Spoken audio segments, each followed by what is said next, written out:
ચકાચકીને માળો બનાવતા જુઓ ને તો પણ તમને શીખવા મળી જાય. ચકુ ને ચકી બંને ઉડે છે, બંને તણખલા લાવે છે પોતાના માળા માટે. એમના માળામાં બંનેની પસંદગીના તણખલા હોય છે.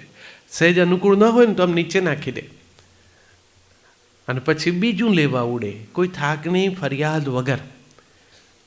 એટલે ચકાચકીના માળામાં એમના સંસારની શરૂઆત કરતી વખતે એમને ગ્રહ શાંતિ કે વાસ્તુ પૂજનની જરૂર નથી પડતી.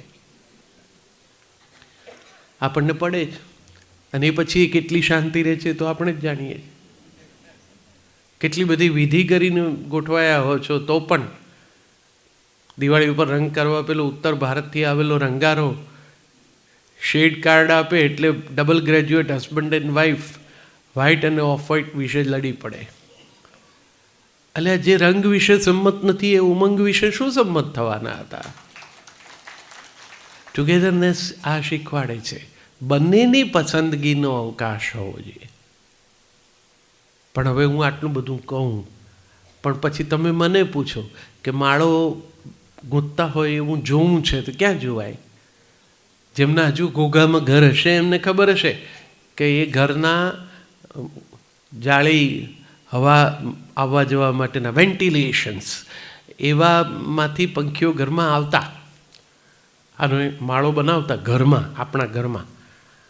ક્યાં બનાવતા હશે માળો? ભીંત ઉપર જે વડીલોની તસવીરો હતી ને એની પાછળ. હવે વડીલ ક્યાં છે?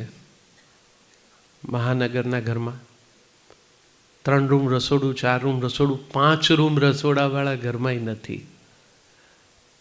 અને એમની તસવીર જો ભૂલે ચૂકે રાખી હોય પણ પેલા ઇન્ટિરિયર ડિઝાઇનર આવે એટલે તરત જ કે વોલના કલર સાથે મેચ નથી થતું. ભલા માણસ, એ દાદાનો ફોટો દિવાલ સાથે મેચ ના કરવાનો હોય, દિવાલે દાદા સાથે મેચ થવાનું હોય. ના હોય તો એનો રંગ બદલ, આનો રંગ ના બદલાય. આ તો આપણો રંગ છે, આપણી ઓળખ છે, આપણો પરિવાર છે.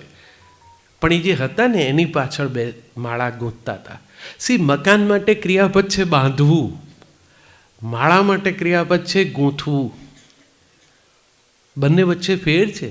બંધાય ગંધાય, ગૂંથાય ટકી જાય. આપણે ગૂંથવાનું છે, આપણું પરસ્પર હોવું. તો એવો સરસ સંસાર તો જીવન તો જીવવા જેવું છે, આનંદનો જ વિષય છે. ઈશ્વરે ક્યાંય એવો કોઈ ભાવ જ નથી મૂક્યો કે જેને કારણે સંઘર્ષ થાય કે કટુતાનું સર્જન થાય.